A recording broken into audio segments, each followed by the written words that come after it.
Greetings, everyone. Welcome to another Swedenborgian online community discussion and interview. Today, we are quite honored and blessed to be joined by Reverend Dr. Jim Lawrence, the Dean of the Center for Swedenborgian Studies, my alma mater. Welcome, Jim. Thanks for joining us. Hey, good morning, Corey. Good morning. And if that throws any of you off listening, quote unquote, live, this interview is actually pre-recorded earlier this week because, we have some things going on between us on Thursday evening. But we are still curious about your questions, your comments for Jim. So if you're listening live or later, please post your comments, questions, and I will be sure to forward them along. How's it going, Jim, this morning? Okay, so it's great to be here and in discussing with you, Corey, and following your wonderful launch and your phase of leadership in this ministry. I enjoy these conversations and getting to explore people's journeys. Nothing's more interesting, right, than people's lives and their spiritual journey stories. Certainly been a big interest of mine, and there was a hope that I might speak a little bit about how I wandered into the precincts of Swedenborgiana, and it's a very wonderful kind of time in my life. So I like to share that. I grew up as a very active kid in church. I grew up as every Sunday kid in the Disciples of Christ denomination. A very happy upbringing. I don't think I would be here today without that nurturing and the formation I got there. I was in a suburban church. Our family was one of the founding members, actually, of when the Houston, Texas was a boom oil town, and my father was in oil, and a lot of people were relocating to Houston with Exxon, what became Exxon in the mid-'60s. We were part of that, and a lot of families wanted to start a new church out on the west side, and we were in that, and it was very exciting. And there were many good things about getting grounded in a pretty loving community. I had my somewhat obligatory atheist sojourn in college, where I began to question a lot of the foundations of structures that I grew up with. In fact, that even began before I went to college a little bit. And what was always been important to me was to realize that with all the idealistic groups with which I got involved in college around political and social utopia ideas, and being kind of aghast at the suffering in the world, I just ended up majoring in economic development for the third and fourth worlds. And before I finished college, what started reblooming inside of me was an appreciation of what I started to realize was the considerable maturity of the religious atmosphere in which I had been raised. And I started comparing favorably the kind of maturity, the characterological strength of the people that gave me a lot of formation all the way in through high school, vis-a-vis some of the groups that I was impressed by some of the ideas, but less impressed by kind of the tone and the way things were handled in group and community forums. So I started longing again for something that had a more spiritual foundation, and that led to kind of a serious reading journey and starting to attend Bible study groups and things like that. And I had some powerful kind of re-immersions that felt deeply positive to me in a spiritual vision of meaning and purpose in the universe, as opposed to why save the world if it doesn't go anywhere, right? If this is all there is, why get bent out of shape that it's not more effective for people? That was a little bit of my Pavlovian viewpoint, is that it's better to believe as if there is a big purpose involved.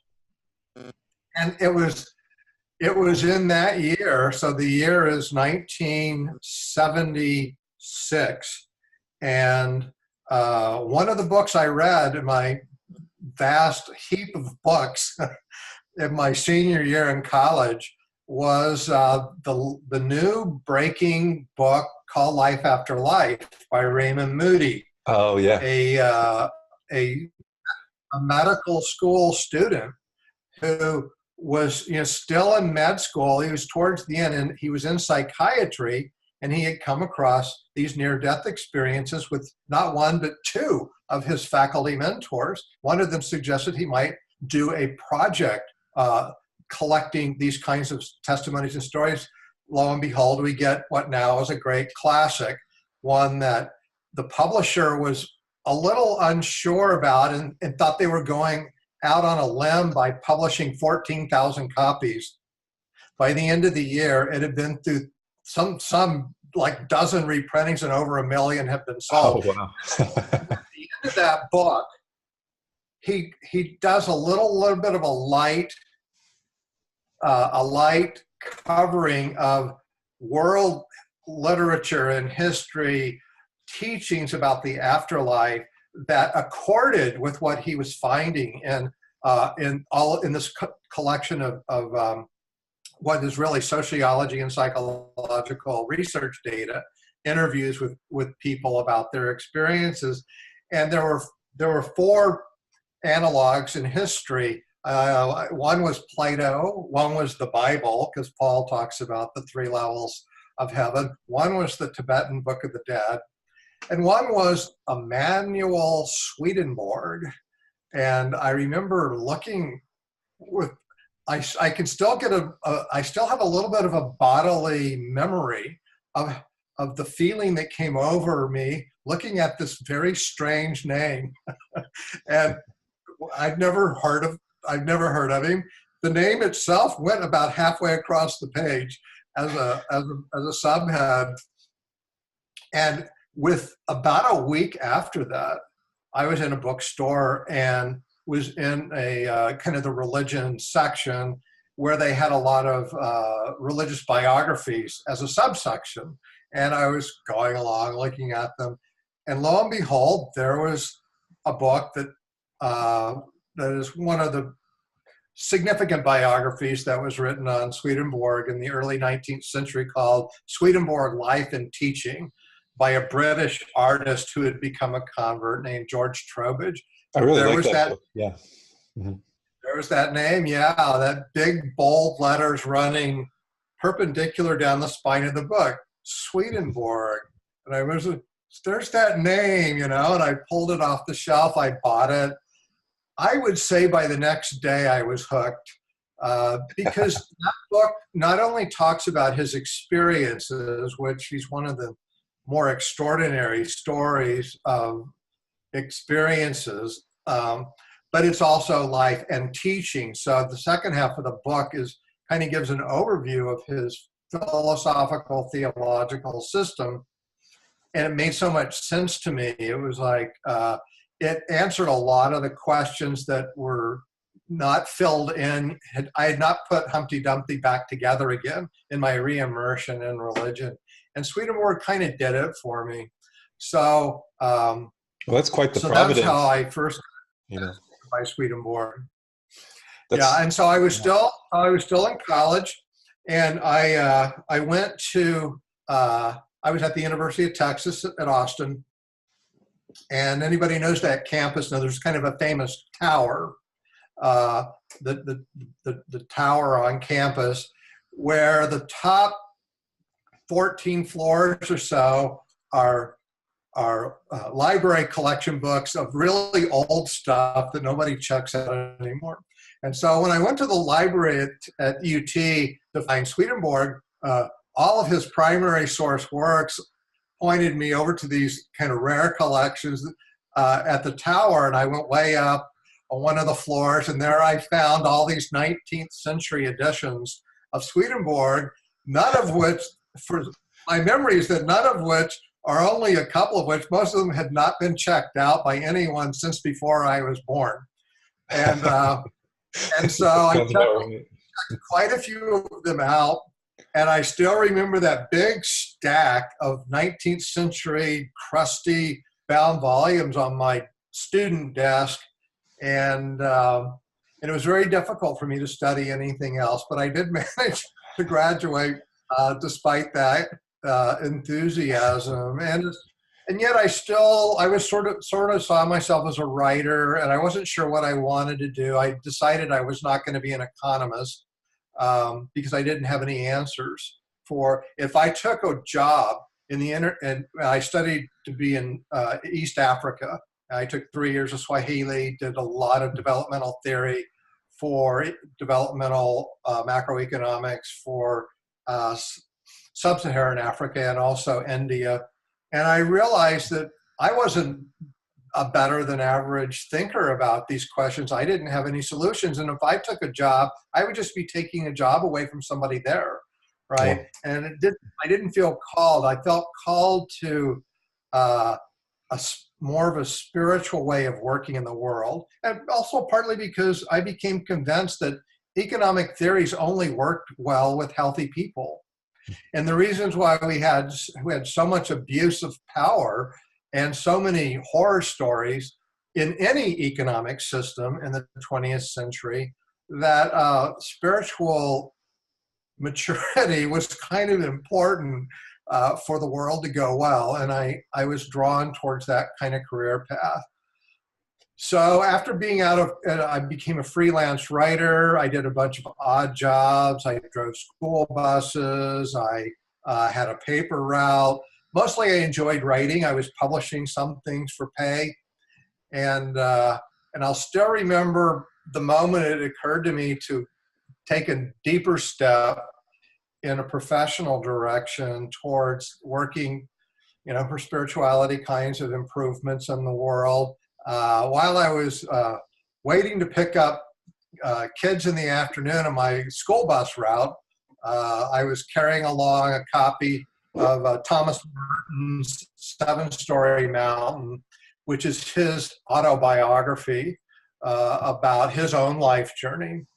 And I remember sitting there with my cowboy boots kicked up on the dashboard of the bus, just reading along. I had about a half an hour still to go before the kids came out.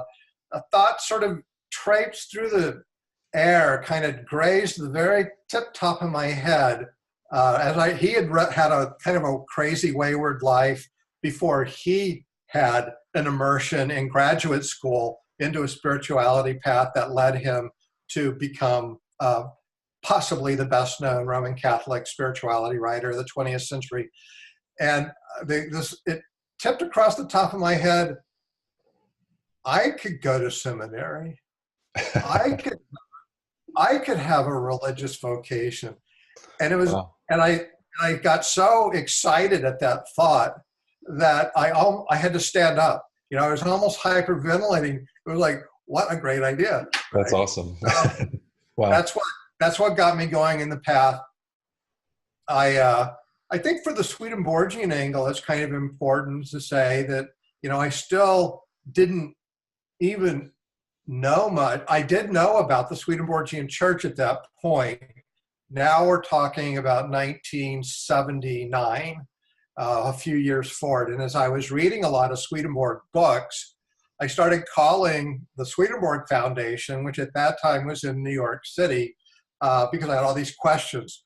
And the executive director was great to talk with. His name was Darrell Rule.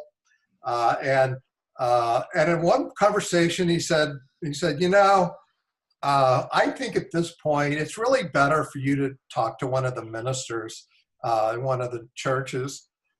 And I remember being on my sofa there in Austin, Texas, going, "What do you mean there are ministers in churches?" And he goes, "Well, there's a couple of denominations, that Swedenborgian denominations with lots of clergy." And I was kind of held the phone away from here. "You're telling me there's a whole church based on these books?" And that led to some conversations with both of the big branches. But my father had cancer. My mother really did not want me to leave Texas at that time. Mm-hmm. I had a strong relationship with my home denomination, and they had a flagship seminary there in Texas, Bright Divinity School at Texas Christian University. And so I went there to stay closer to home. And besides, I wasn't sure where this was going to go. Let me just immerse myself in theological studies. Sure. But during that year, which was a wonderful year, I couldn't get the Swedenborg bug. I couldn't get rid of it. And as I took these kind of excellent graduate school level courses, enjoyed the professors, I loved a lot of my student colleagues. I still keep up with some of them. It was clear to me that it was my Swedenborgian perspective that constantly grounded me and gave me energy and excitement, and frankly impressed a lot of my colleagues. I remember taking an advanced theology class with the main systematic professor there, and it had mostly seniors in it. And at the end, we were supposed to write a major paper that was sort of our credo, what we believed. What was our theological set of commitments? And I pretty much wrote out a systematic Swedenborgian viewpoint. It was Swedenborgian and coherent kind of universe, like you pick up if you read Swedenborg very much, though I didn't mention his name. This is where I'm at. And I got the only A+ in the class, and the professor said, "You have a real knack for theological thinking." And basically and then I talked with him about Swedenborg, and some of the other students and faculty knew I was into that. And even though it seemed kind of wild, I think there was still respect for the voice I would bring. So I took a little trip. I had made a decision that between the two branches, convention was the one that fit me. Personality-wise, those were the conversations that took off the best, that I enjoyed the most. Between the two denominations. Forming relationships. But I still wasn't sure what I would really find there. And so I took an official leave of absence from my Texas seminary, a 1-year leave of absence to go study in Boston at the Swedenborgian seminary there. I wanted to study Bible with George Dole and pastoral care and counseling with Cal Turley. Wow. And I had been involved in dialogue with both of them. So off I went, and it led to a long professional journey. And now, lo and behold, it's nearly 40 years later. And I've had a great time. I wouldn't trade it. I've been able to go all kinds of interesting places. Leading congregations was deeply satisfying. And then moving into theological education to help the seminary figure out where to go in the late 90s, and having a plan to relocate from Boston to Berkeley and move inside a big consortium of other theological schools and be a house of studies there. Became the decision, and I had the delight to be in the thick of that. And so here we are, kind of 20 years later almost. And so that's kind of the storyline of my journey. That's amazing, Jim. Thank you for sharing it. Yeah, I was happy to have you on, and I prompted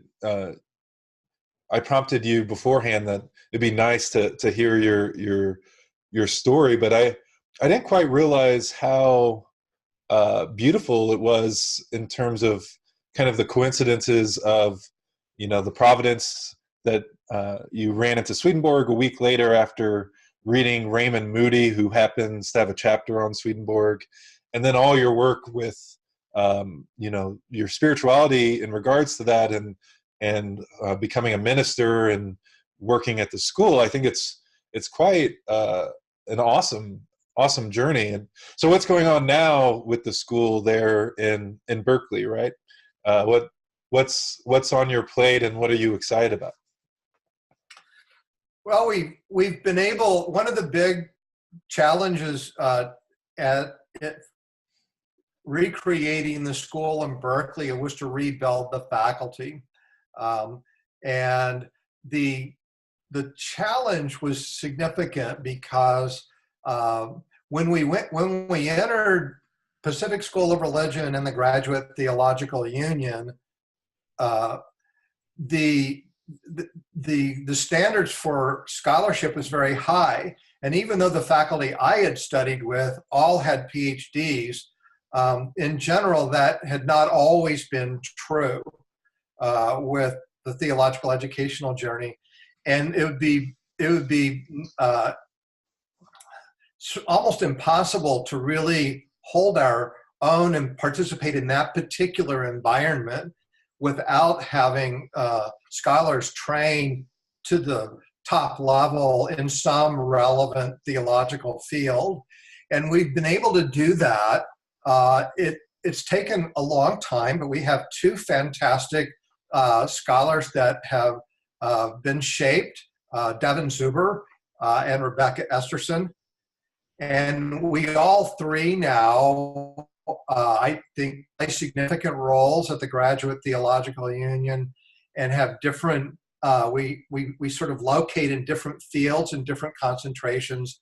And so it's a lot of fun to have a group of scholars who are able to be fully conversive, publishing in and have voice in fields outside of Swedenborgian studies as Swedenborgian scholars, as Swedenborgians, and then also be within Swedenborgian studies and be able to teach from that launching pad into all the many ways in which it can flower in the practical disciplines of preaching or worship, spirituality studies, as well as the theology proper and biblical studies, the Swedenborgian approach to Bible, and yet also teaching students from many traditions and who are journeying in theological and philosophical fields like sacred texts and tradition,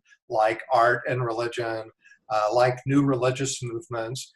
And so what's happened in these last nearly 2 decades in Berkeley is kind of starting over again after a wonderful 35-year history in Boston into a kind of a new paradigm. And so we're all really busy with all kinds of student advisees and working in so many wonderful student journeys.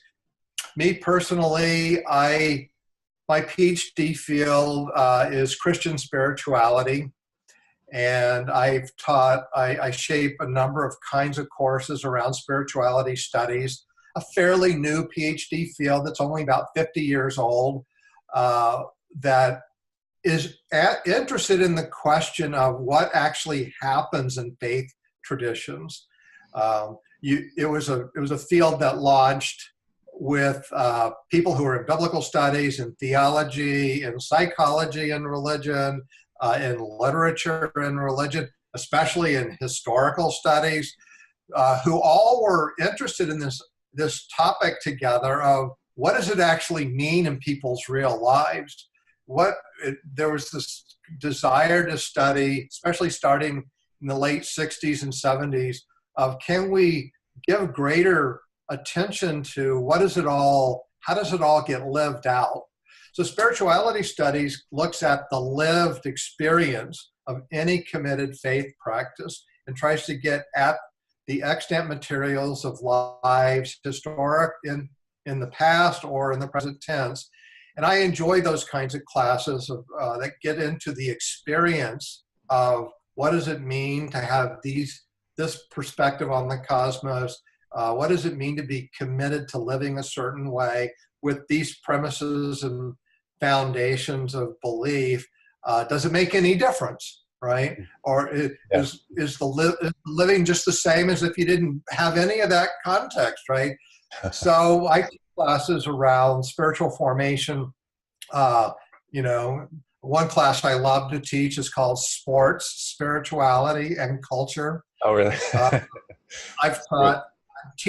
I'm putting a course together right now called Spirituality, Context, and Practices, which tries to look at, for a broad group of students from different cultural backgrounds, to what does it mean to look at the spiritual journeys of people in different contexts, and then what are their actual practices, and what can be discerned about the spirituality. That's to help ground people coming from different social locations and thinking about how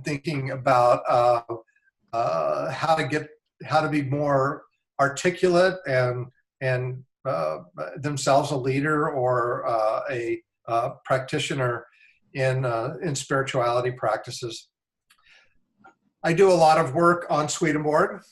I've been working for longer than I care to admit, but it's been a wonderful study of, I'm writing the contextual essay for the new translation of what's going to be called Revelation Unveiled, which used to be called Apocalypse Revealed, and it's Swedenborg's interpretation of the book of Revelation, which, by the way, is the very first Swedenborg book I read way back in 1976, because I was very interested in the book of Revelation.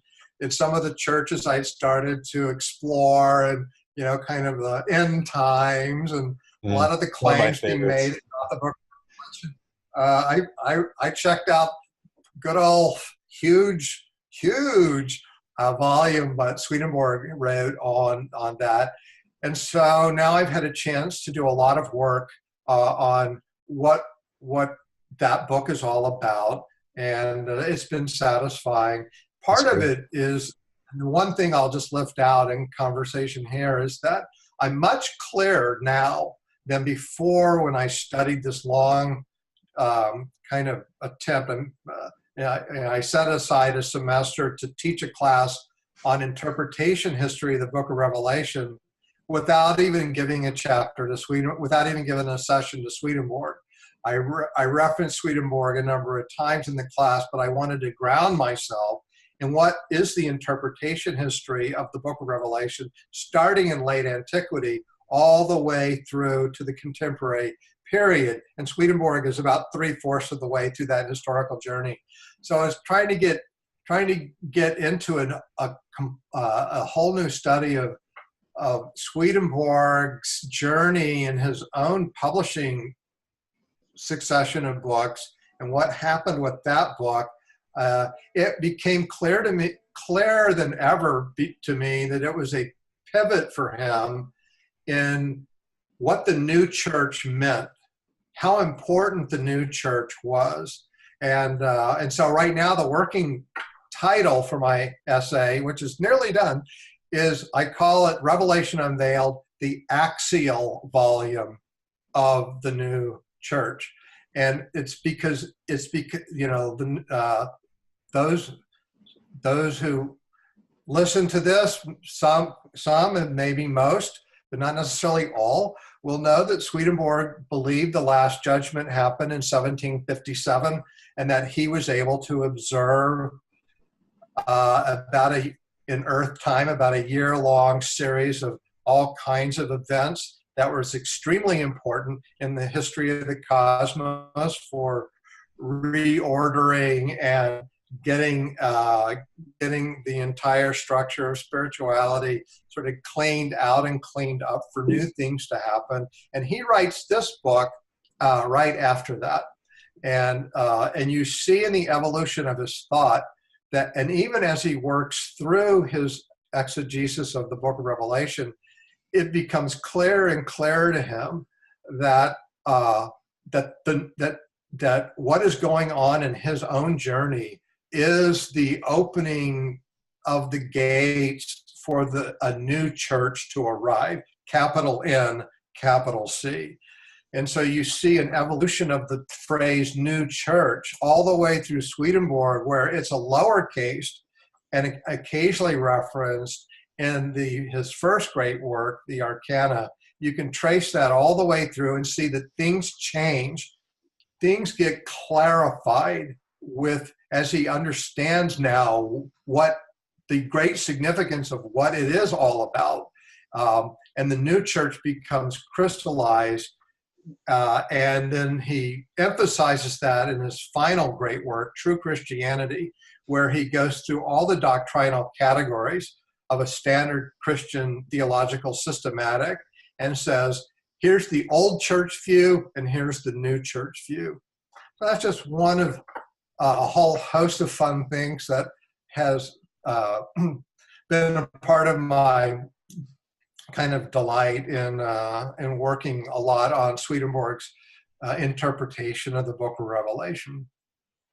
That's excellent. Thank you, Jim, for that description. And yeah, it's one of my favorite books by Swedenborg too, because it, especially, using Revelation as a text where Swedenborg can dive in and look at the deeper meaning. It's kind of mind-blowing that a text that's so trippy, so mystical can be made, you can get so much sense out of it when looking at it from this Swedenborgian interpretive lens. And it kind of blew my mind when I read it. You mentioned teaching spirituality. I'm curious, when you found Swedenborg and Swedenborgian thinking, how did that inform your spiritual approach for yourself once you got into it? Well, I mean, Swedenborg, for me, lays down a tremendous challenge to become a loving person in grounded, authentic ways. And he's powerful in the organic, necessary journey of formation, and that it doesn't happen overnight. So he's not a salvation by quick claiming kind of theologian. And his vision of becoming a deeply wise and loving person is so thoroughgoing and so encouraging that it sets a really high bar. And it can be a little daunting. And I remember having, while I was at the Swedenborgian seminary, one time complaining to one of my professors, Bill Woofenden, for those who will remember him, that it seemed that that it was much more. It was kind of a drama of whether you're going to be able to attain enough depth and strength in one's will and one's character to, really have the high and good life. And he pointed me to a section of Heaven and Hell that I ended up putting in my first book.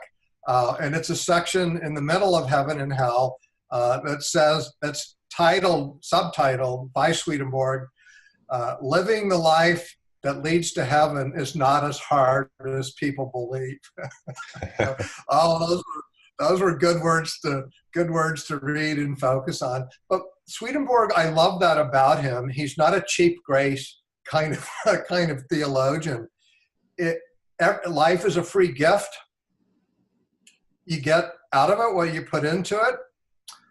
He does not believe in universal salvation in the sense that everybody ends up in the same perfect place. that the destinies are infinitely of variety. The one thing that everybody has in common is that they love where they are. But the problem that can be with that, if you're from sitting at a wise position, is that you can see that a lot of people give themselves over to loves that are not very healthy. And so there's a strong kind of perspective built around watching out for settling for less. So I feel Swedenborgian spirituality is challenging, but always towards kind of a beautiful idea of what does it mean to be loving. And then he's very famous for his idea of usefulness, what sometimes is called the doctrine of use. But you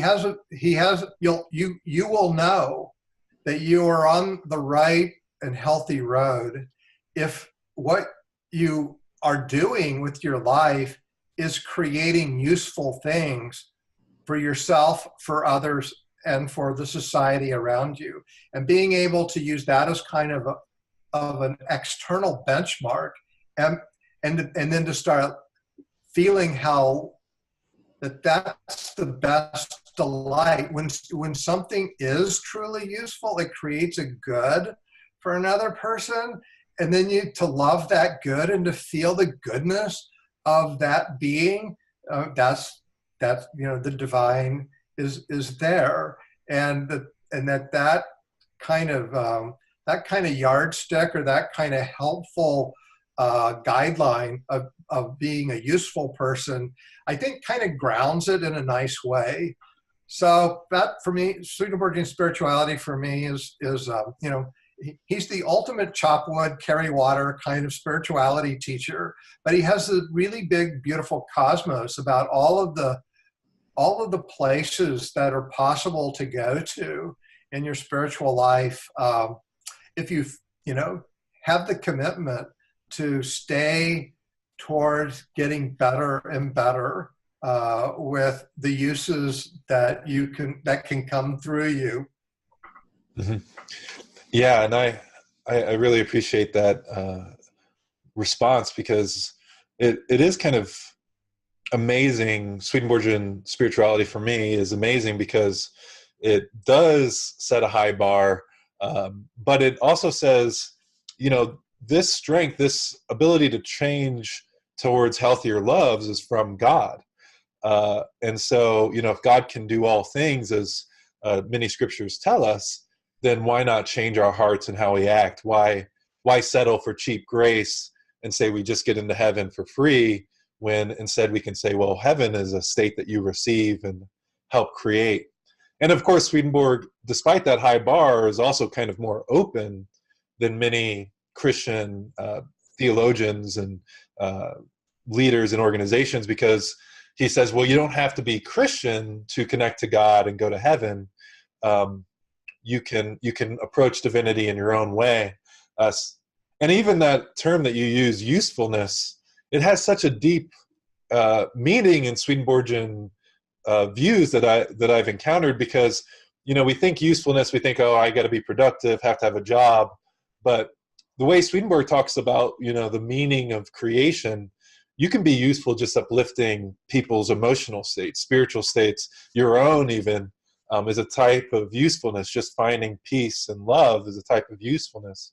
And so that's really spoken to me. And so I really appreciate you sharing that. And also, I have to thank you for kind of my own journey with this in a lot of ways, because if it weren't for you all there in Berkeley, you specifically, Jim, I would have never gone to seminary. I would have never had the journey I had. And I think it's really empowering that your calling is uplifting other people's journeys, it seems. Well, I do enjoy, it's been one thing I ended up loving about congregational work was that it was a people profession.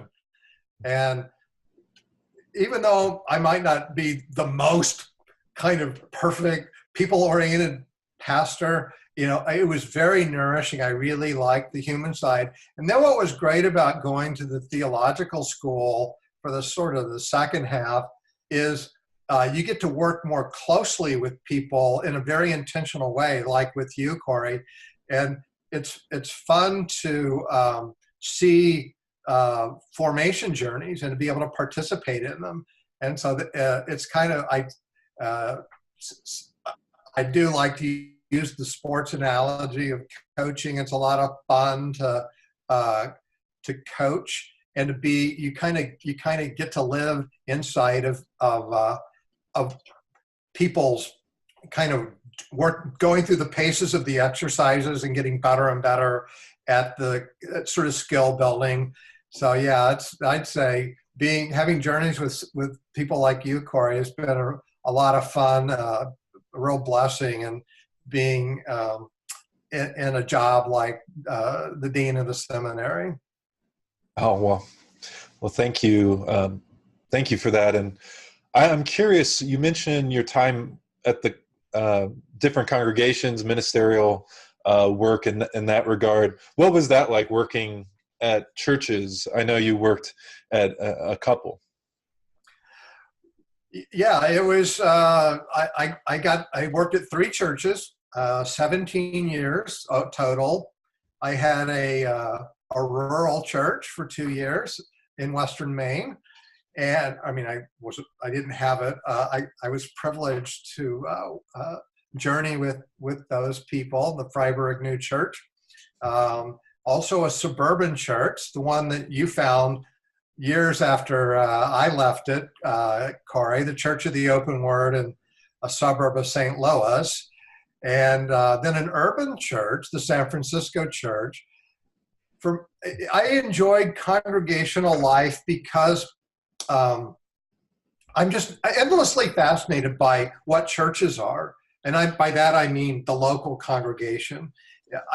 I realize now that growing up, I was blessed to be able to watch and be fascinated by, and even though I was bored by church in a lot of ways growing up, I was also fascinated by it because these are these spaces that people come to on a regular basis. They get to know each other well. They don't have to be there. In fact, they're shelling out some hard-earned money out of their back pocket to run these places, and you get all the generations present. You get, when you're a kid, you get to watch the adult generation. You get to watch your parents interact with peers in a way that I never saw in any other context.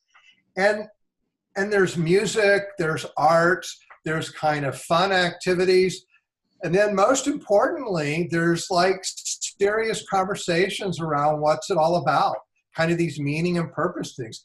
And even in middle school, I remember being fascinated by the adult worship service and especially the sermons. And I started sitting on the second row, the second pew, and his name was Pastor Miller, and I was just kind of mesmerized by that kind of activity, and I loved the music that happened behind it. My mom sang in the choir for 40 years, and so for me, that working in congregations was like this holistic paradigm. The fullness of life is really there because you have all of the love and the problems of what does it mean to be a community, all the interpersonal relations that are fantastic when they work well and troubling when they don't work well, and then often you can work through those. Doing that many times, working through it, you learn not to be too scared of that, right? Then you get to talk about meaning and purpose. I never get tired of having an ambitious conversation about what's it all about. So and then to be able to, and then to create these sacred spaces, like we're taping this the day after the Notre Dame Cathedral has burned. And there's a lot of discussion that's happening right now, even in our denomination, about our sacred spaces. I always loved the sacred space of a church. It was something like, they were different kinds of buildings than any other buildings around. So I ended up, even though when I was younger, even when I was contemplating seminary after college, I remember my mother saying, "Oh, Jimmy, I don't know. I'm having a hard time seeing you in the church kitchen settling a squabble among parishioners." She didn't quite think, "I'm not sure this is really the right person. You're the right person for this job." And in some ways, I wasn't perfect, but what I found in working in community gatherings where there's this attempt to keep recreating a beautiful feeling, right? We're going to try it again, and then sometimes it's not that great, but really a lot of the times it makes things better, and that there's real results emotionally, psychologically, for having taken the effort to do it. So I'm a big believer in the congregational journey, and despite all of the possible problems, and that sometimes things go in difficult directions. But one of the professors at PSR once said that a tagline I like to use a lot: "I think the church is an exciting place to be." And I really believe that. I think of all the spaces I could go to during the week, a club or this kind of activity, that kind of, nothing rises to the level of a church for me in terms of the profound significance of what is being attempted on a volunteer basis, by these folks, and the beautiful space that is often there physically in the church building as a gift to society. Hey, what's not to like? Wow, yeah. What a wonderful reflection on being church. I think that's quite insightful and beautiful. And I want to be mindful of your time, Jim. I know you have someplace to be, but I have to thank you tremendously for joining us in church in a way right now, and for sharing your insights.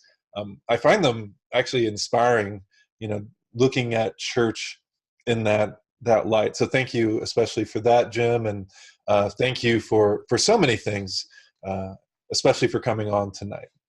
Great. It's been good to be here, Corey. Thanks so much. Let's do it again. Yeah, we got to do it again soon. And thank you, folks, for joining us. We really appreciate the connection. Go forth knowing that you are quite loved. Bye.